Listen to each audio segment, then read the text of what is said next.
আশা করি ভালো আছো। লার্নিং পয়েন্ট একাডেমিক কেয়ারে স্বাগতম জানাচ্ছি। আমার আজকের ক্লাস ন্যারেশন।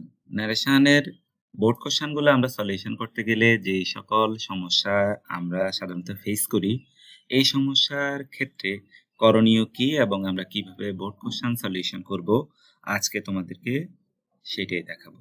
আমরা এসএসসি ঢাকা বোর্ড 2025 সালের ন্যারেশনটি আজকে করব।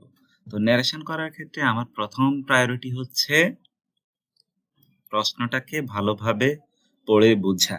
কারণ আমাদের অনেকেরই ঝামেলা হয়ে থাকে, আমরা প্রশ্ন পড়ে না বোঝার কারণে আমরা আনসারটা লিখতে পারি না। তা আমরা দেখব ঢাকা বোর্ড 2025 সালের এসএসসি এর ন্যারেশনের প্রশ্নটা কি। আমরা যদি একটু দেখি, why didn't you go to school yesterday. Why মানে কেন। Why didn't you go to school yesterday, তুমি কেন গতকাল বিদ্যালয়ে যাওনি। Said the mother to the girl, মা মেয়েকে বলল। এখানে মা বালিকাকে একটা প্রশ্ন করলো, কেন যাওনি। I was ill, I was ইল, আমি অসুস্থ ছিলাম। দ্য গার্ল রিপ্লাইড, বালিকাটি উত্তর করলো, আমি অসুস্থ ছিলাম। হাউ আর ইউ টুডে, তুমি আজ কেমন আছো। দ্য মাদার আস্কড অ্যাগেইন, মা আবারও প্রশ্ন করলো, হাউ আর ইউ টুডে, তুমি আজ কেমন আছো। তাহলে মায়ের প্রথম একটা কোশ্চেন ছিল, তুমি কেন গতকাল বিদ্যালয়ে যাওনি, আজ কেমন আছো। ওয়েল, ওয়েল এগুলা শর্টকাটে লেখা হয়, এইটার ভাবার্থ বুঝে নিতে হবে। ওয়েল মানে হচ্ছে আই এম ওয়েল, মানে বালিকাটি উত্তর করতে চাইলো যে আমি ভালো আছি। I am well, said the girl, বালিকাটি বলল। ডোন্ট ওয়ারি ফর মি, আমার জন্য চিন্তা করো না। এখন ন্যারেশন করার ক্ষেত্রে আমাদেরকে মোস্ট প্রায়োরিটি হচ্ছে তিনটা বিষয়কে গুরুত্ব দিতে হবে। তিনটা বিষয়কে আমাদেরকে গুরুত্ব দিলেই আমরা প্যাসেজ ন্যারেশন যত কঠিনই হোক এটা সলিউশন করতে পারবো। তাহলে এই ন্যারেশনটা করার ক্ষেত্রে আমরা কি কি জিনিস মূলত মনে রাখতে হবে। এক নাম্বার হচ্ছে পরিবর্তন, রিপোর্টিং ভার্ব। এক নাম্বার পরিবর্তন হচ্ছে আমাদের রিপোর্টিং ভার্ব, রিপোর্টিং ভার্ব পরিবর্তন। দুই নাম্বার হচ্ছে পার্সন পরিবর্তন, তিন নাম্বার হচ্ছে টেন্স পরিবর্তন। এই তিনটা পরিবর্তন যদি আমরা পারি তাহলে আমাদের ন্যারেশনে কোনো ঝামেলাই হবে না। এখন আমরা যদি একটু খেয়াল করি, দেখো আমরা কিভাবে করব এটা। এটাকে আমরা সেন্টেন্স আকারে যদি ভাগ করে নিই, সেন্টেন্স আকারে যদি ভাগ করে নিই, প্রথম সেন্টেন্সে কে বলছে কথাটা, the girl, the mother, the mother, the mother, the mother কাকে কোশ্চেন করেছে, গার্লকে। তাহলে আমরা জানি প্রশ্নবোধক বাক্যে রিপোর্টিং ভার্ব সেইড না বসে আস্কড ব্যবহৃত হয়। তাহলে the mother asked the girl, the mother asked the girl why, W S question, W S question হলে আমরা জানি ডব্লিউএস কোশ্চেন যাই আছে সেটাই বসে, হোয়াই ডব্লিউএস কোশ্চেন। এখন রিপোর্টের স্পিচে আমাদের প্রথম পরিবর্তন হচ্ছে পার্সন। পার্সনের ক্ষেত্রে আমরা খেয়াল করি, পার্সন হচ্ছে তিন প্রকার, first person, second person, third person. এখানে এই পার্সনটা হচ্ছে সেকেন্ড পার্সনের সাবজেক্ট।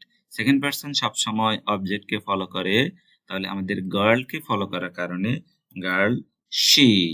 আর ডিডেন্ট হচ্ছে ডু ভার্বের ফার্স্ট ফর্ম ডিড, অর্থাৎ এটি ফার্স্ট ইনডিফিনিট টেন্সে আছে বিদায় এটা ফার্স্ট পারফেক্ট টেন্স। তার মানে first perfect tense had, had, go ভার্বের first participle had gone to school, had gone to school. Yesterday নিকটবাচক শব্দ দূরত্ববাচক শব্দে পরিণত হয়, the previous day, the previous day. Okay, তাহলে প্রথম সেন্টেন্সটা কি হলো, আমরা প্যাসেজ ন্যারেশন হলেও মূলত এটাকে সেন্টেন্স ন্যারেশন আকারে আগে চিন্তা ভাবনা করতে হবে। দেখো এইটা যদি আমরা সলিউশন করতে পারি তাহলে সহজ। Why didn't you go to school yesterday, তুমি কেন গতকাল বিদ্যালয়ে যাওনি। হ্যাঁ, তুমি কেন গতকাল বিদ্যালয়ে যাওনি, এটা মা জিজ্ঞেস করেছে। তাহলে the mother asked the girl why she had not, negative sentence, he hadn't he hadn't gone to school the previous day. এটা গেল একটা সেন্টেন্স। আমরা যদি দ্বিতীয় সেন্টেন্সটিকে খেয়াল করি, I was ill, mom. আমি অসুস্থ ছিলাম, মাম। replied the girl. replied the girl. তাহলে উত্তরটা কে করেছে? মেয়েটা করেছে। উত্তরটা কে করেছে? মেয়েটা। তাহলে the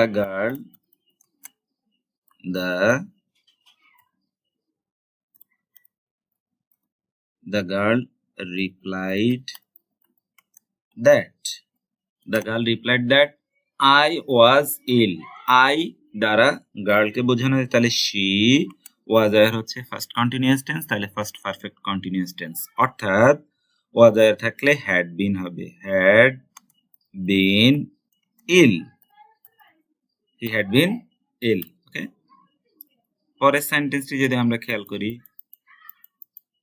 how are you today? তুমি আজ কেমন আছো? তুমি আজ কেমন আছো? how are you today? তুমি আজ কেমন আছো?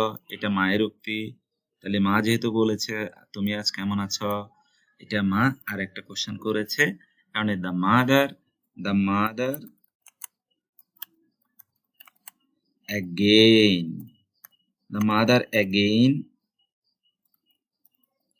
asked the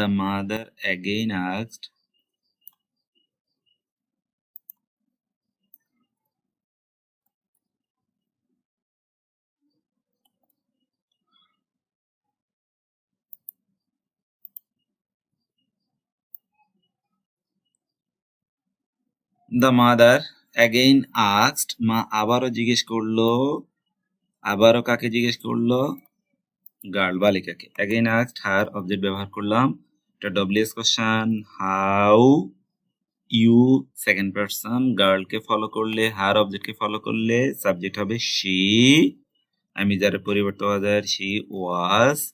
টুডে নিকটবাচক শব্দ, দূরত্ববাচক শব্দ হবে that day. How are you today? তুমি আজ কেমন আছো? The mother asked again.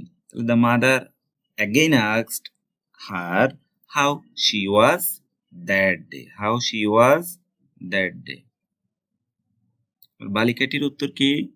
বালিকাটির উত্তর হচ্ছে ওয়েল, ভালো। said the girl. বালিকাটি বলল ভালো আছি। ডোন্ট ওয়ারি ফর মি, আমার জন্য চিন্তা করো না। তাহলে আমরা এখানে the girl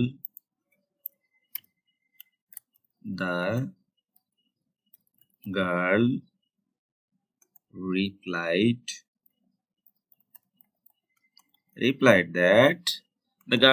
that well মানে হচ্ছে I am well, তাহলে বালিকাটি ভালো আছে, she was well. and আরেকটা কথা বলেছে, ডোন্ট ওয়ারি ফর মি, আমার জন্য চিন্তা করো না। ডোন্ট থাকলে আমরা জানি সেখানে ডোন্ট বসে না, not to worry for me, মানে গার্ল, তাহলে not to worry for her,